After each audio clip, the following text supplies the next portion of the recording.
Mesdames, Messieurs, bonjour. Alors, quels sont les freins à l'agriculteur précision? C'est la question que nous allons nous poser. En compagnie d'Alexandre Veil, bonjour.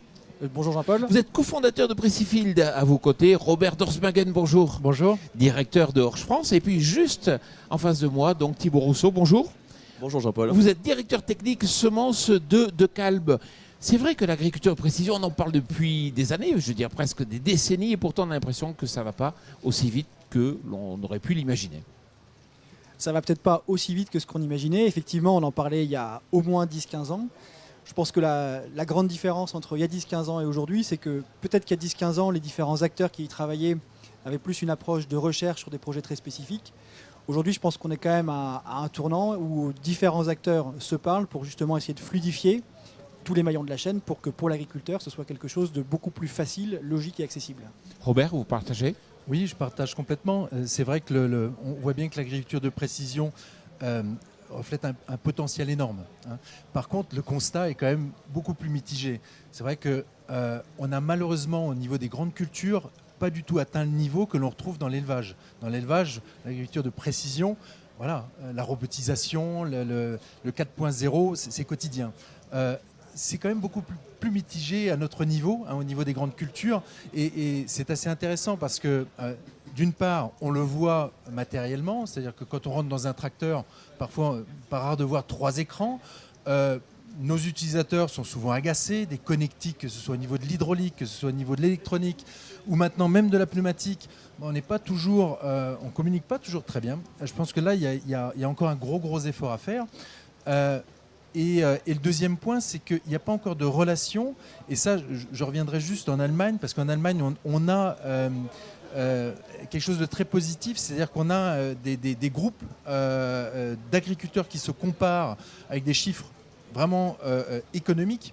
Et il n'y a pas de corrélation entre l'investissement dans du digital ou dans l'agriculture de précision et la rentabilité. Je pense que là, le fossé est encore un petit peu important, mais on repère bien que c'est un potentiel énorme et qu'il faut justement trouver des leviers justement pour accéder à cette rentabilité. Thibaut, pour vous, c'est important parce que vous avez du potentiel que vous vendez au travers de la génétique et souvent, il n'est pas exploité pleinement. Exactement. Quand on part sur une variété, par exemple, de maïs, elle a un potentiel initial qui va être facilement au-dessus des 200 quintaux. Et après, on va avoir différents événements climatiques qui vont impacter ce potentiel-là. Nous, dans tous les essais que l'on a pu mener, on a démontré avec des statistiques très robustes que notre modèle si on arrive du coup à positionner les semences au bon endroit, avec la bonne fertilisation, avec la bonne protection des plantes, on permet d'aller du coup et d'une accroître les rendements de façon significative. Voilà. En maïs par exemple, on parle couramment de entre 70 à 110 euros de gains pour l'agriculteur, ce qui est quand même important. Et de l'autre côté, l'optimisation des intrants et qui peut permettre aussi de répondre aux attentes d'éco-phyto, aux attentes sociétales et environnementales. Donc on voit aujourd'hui que le bénéfice dans nos essais, dans des essais en conditions agriculteurs, il est prouvé et que les agriculteurs qui ont goûté du coup sont prêts à passer un cap supérieur dans cette démarche. Alors je vais vous provoquer un peu, mais c'est vrai qu'on disait, attention, les semences ne sont pas toujours homogènes. À la fois, les semoirs, vous n'avez pas beaucoup progressé durant des décennies quand même sur la précision. Il y avait quand même du boulot à faire. Oui, c'est sûr. Mais après, les contraintes ne sont plus du tout les mêmes. On nous demande de semer assez vite. Enfin, je veux dire, donc il y a des clients qui vont plutôt être dans une optique de débit de chantier, alors qu'il y a des clients, bien évidemment, qui auront moins cette contrainte. Maintenant, on le voit. Donc, c'était quand lundi en Seine-et-Marne. Il y a énormément de projets de biogaz qui s'installent. Et là, on est plutôt dans les contraintes. Je souhaite semer mon maïs derrière une cive. Là, alors c'est quasiment du semi-direct, donc on est derrière un chantier d'ensilage. On est à nouveau dans un environnement totalement différent et il faut réussir à dégager le potentiel justement avec ces contraintes. Donc je dirais que oui, peut-être que nous n'arrivons pas encore à l'excellence, mais on a fait évoluer quand même les techniques. Mais il est vrai, il nous faut quand même, je pense que le levier le plus important pour nous, c'est d'avoir déjà une semence homogène pour justement arriver déjà à la placer là où il faut, pour ensuite, évidemment, en exploiter tout son potentiel. Et si je puis me permettre, Robert, juste pour compléter, ce qui est important, je vous rejoins complètement sur la qualité et l'homogénéité des semences, mais ce qui est aussi extrêmement important, c'est la qualité du coup de l'implantation et la qualité du semis. Ce qu'on voit aujourd'hui, c'est qu'avec les phénomènes climatiques que l'on a, par exemple sur ce secteur du Poitou-Charentes ou du centre, en général on a une fenêtre de tir de 15 jours pour semer.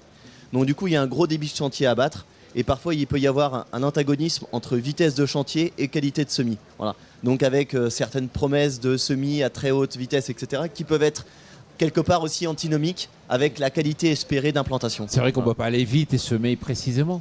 Si, c'est possible. Je pense que ça le sera. Par contre, évidemment, c'est-à-dire qu'il faut savoir quelle priorité on met.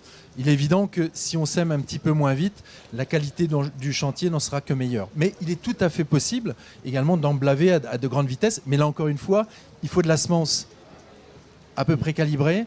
Il faut que nous également, on améliore encore nos semoirs. Et je pense que voilà, à l'Agritechnica, on aura également des choses à montrer. Voilà. Et on y travaille, bien évidemment. Robert, vous avez parlé d'approche holistique, d'avoir une vision complète qui mêle aussi l'agronomie. Ça tombe bien pour vous, Précifield, parce que vous agrégez de la connaissance, de la donnée. Oui, on agrège de la connaissance sur plusieurs niveaux. Nous, notre métier, c'est de faire le diagnostic de départ sur la cartographie des sols. Donc une information qui va être utilisée par différents semenciers ou agriculteurs pour justement bien positionner un hybride à une bonne densité.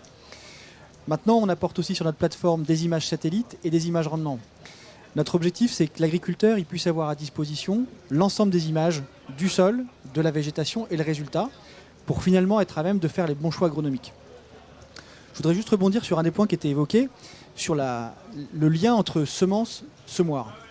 Nous, un des gros freins qui est mis en avant par nos clients, c'est tout le langage, la compatibilité, le fonctionnement des consoles. Et c'est vrai que pour nous, ça a été un gros challenge dans la création de Précifield de pouvoir proposer un outil aujourd'hui où l'agriculteur peut créer une carte et l'exporter vers toutes les consoles du marché. C'est quelque chose qui était, enfin, je pense que vous l'avez vécu aussi, une vraie question de la part des agriculteurs. Ils disaient oui, mais moi, comment je fais fonctionner une console? Quel langage elle lit? Ça, aujourd'hui, on est capable, nous et d'autres acteurs, d'apporter une solution à cette thématique-là. Ce qu'on voit quand même, c'est qu'une fois qu'une carte est faite, il y a encore un gros chantier pour l'intégrer dans une console et pour faire fonctionner une console.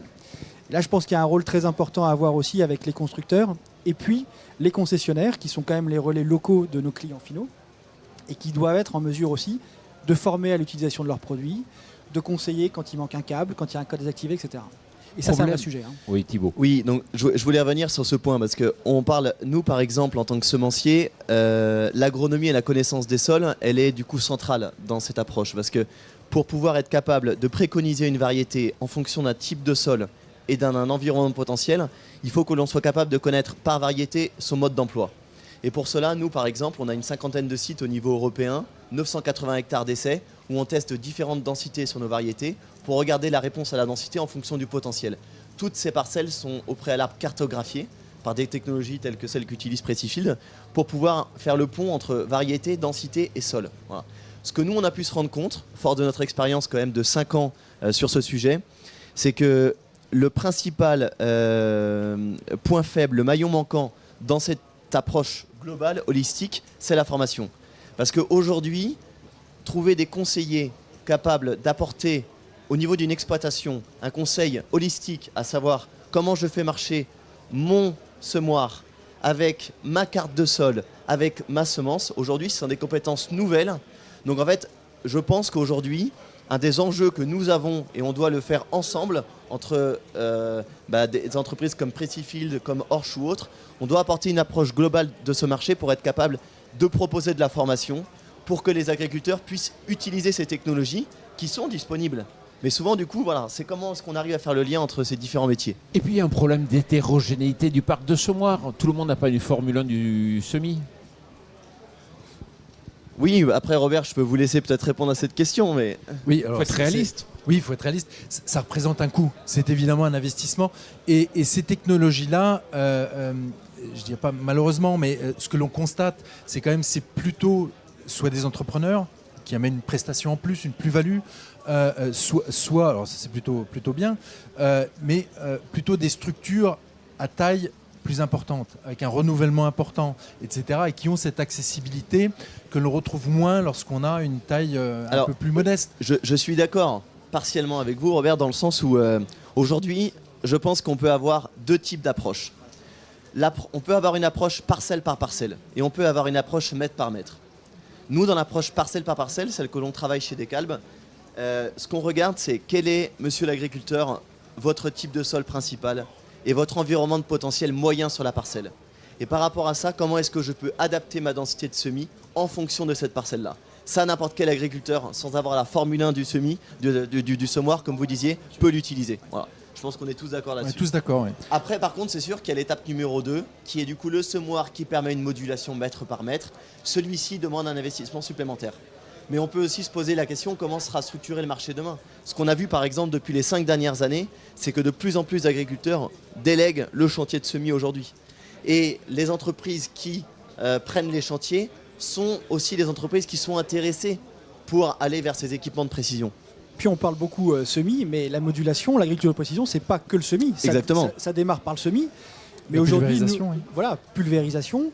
Nous, on a des clients qui modulent des apports de phosphore, potassium, d'azote, densité de semis. Demain, sur de l'irrigation. Les cartes satellites ou autres permettent de moduler différents apports de fongies, de régulateurs. Donc c'est vrai, le parc matériel aujourd'hui n'est pas encore 100% disponible pour tout moduler. Mais nous, on voit dans nos typologies de clients, deux typologies de clients. Soit des gens qui peuvent parfois faire intervenir une ETA quand ponctuellement ils veulent moduler avec un matériel qu'ils n'ont pas.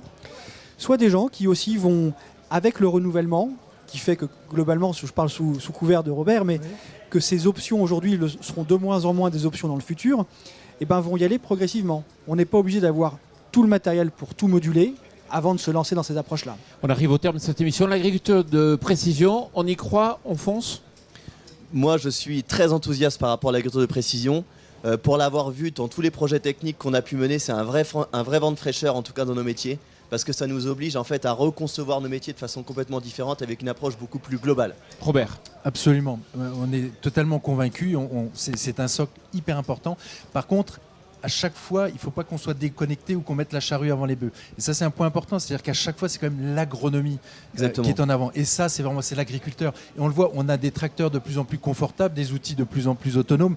Mais il faut vraiment être les pieds dans le champ, regarder, prendre des Et Alexandre? J'abonde dans ce qui a été dit. Nous, on y croit énormément. Mais pour que l'agriculture de précision tienne ses promesses, pour moi, il y a deux grands enjeux. Le premier qu'a décrit Thibaut, qui est de dire si des entreprises comme nous, qui ne sommes pas forcément habituées à travailler ensemble, ne sont pas capables de se rejoindre pour amener toute l'expertise à l'agriculteur, on aura un verrou qui ne sera pas levé. Et le deuxième point, c'est que moi, je suis persuadé que les métiers qu'on fait, j'aime pas tellement le terme outil d'aide à la décision. Pourtant, je crois que c'est ça qu'on fait. Le risque, c'est qu'on pense devenir un outil de décision à la place de l'agriculteur. Et ça, je pense que c'est la pire des erreurs. On est là que pour apporter des outils qui n'ont une valeur que si, comme disait Robert, l'agriculteur met des bottes. Exactement. Et va voir quelles sont les réalités d'une carte, d'une image, d'une qualité de semis, d'une levée, etc. Et donc, si on arrive à faire ça, je pense que, les gains économiques seront là. Et puis, on n'en a pas parlé, mais il y a quand même des enjeux sociétaux qui sont importants. Je pense que l'agriculture de précision peut participer aussi à montrer que les usages sont raisonnés. Et voilà. Bon, merci à vous en tout cas d'avoir abordé cette question sans langue de bois. Je retiens qu'il faut travailler ensemble, des synergies, et vous en êtes l'illustration au sein de cette émission. Merci à vous.